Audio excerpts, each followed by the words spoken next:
dahil talagang kinukonsidera niya ng kalaban ng China at kakampi ang Estados Unidos.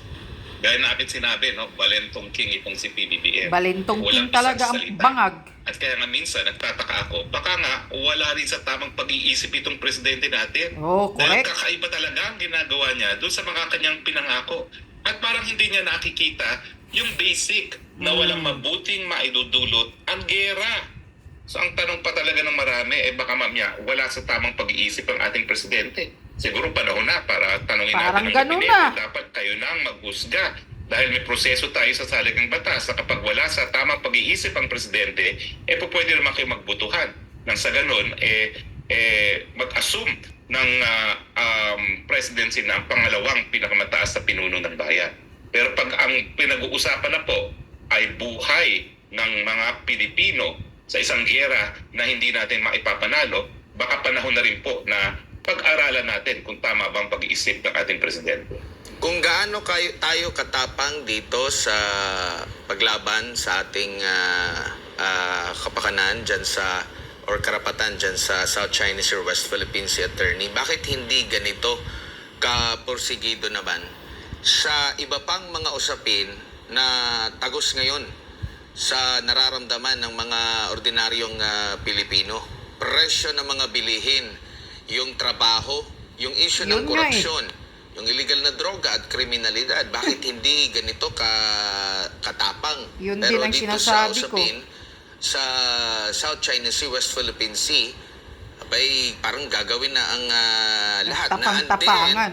naghihirap na ngayon mga Pilipino. Kung lalala pa ang tensyon, lalong maghihirap yung mga Pilipino. Correct.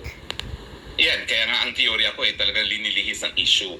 Now, buti na lang meron tayong resident economist na nagsabi na sa atin na ang problema natin supply side inflation. Dahil hindi talaga tumataas ang productivity ng ating mga magsasaka.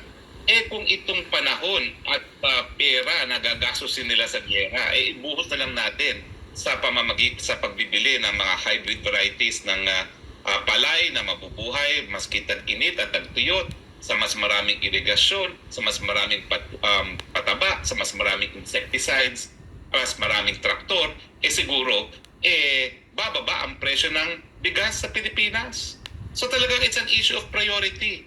Bakit mo binibigyan ng prioridad yung mangyayari sa bulok na barko natin dyan, samantalang yung gagastusin mo sa isang giyera at saka yung atensyon na binubuhos mo dyan sa issue na yan, ay una-una nakaka-apekto doon sa pwede nating makuhang kapital at pangangalakal sa China. At pangalawa, dahil 24 hours a day ka lang, bakit mo ginugugol ang panahon mo doon sa giyera na hindi mo nga mapapanalo, samantalang pwede mo na maigugol yan para nga pataasin yung productivity ng ating mga magsasaka dahilan correct. para bumaba ang presyo ng pagkain Bangag dito sa nga ating bayan. Bangag. At dahil nga wala Na nang presidente. sinasabi mo ng attorney foreign policy ng Pangulo, kumikiling na tayo ngayon sa Amerika.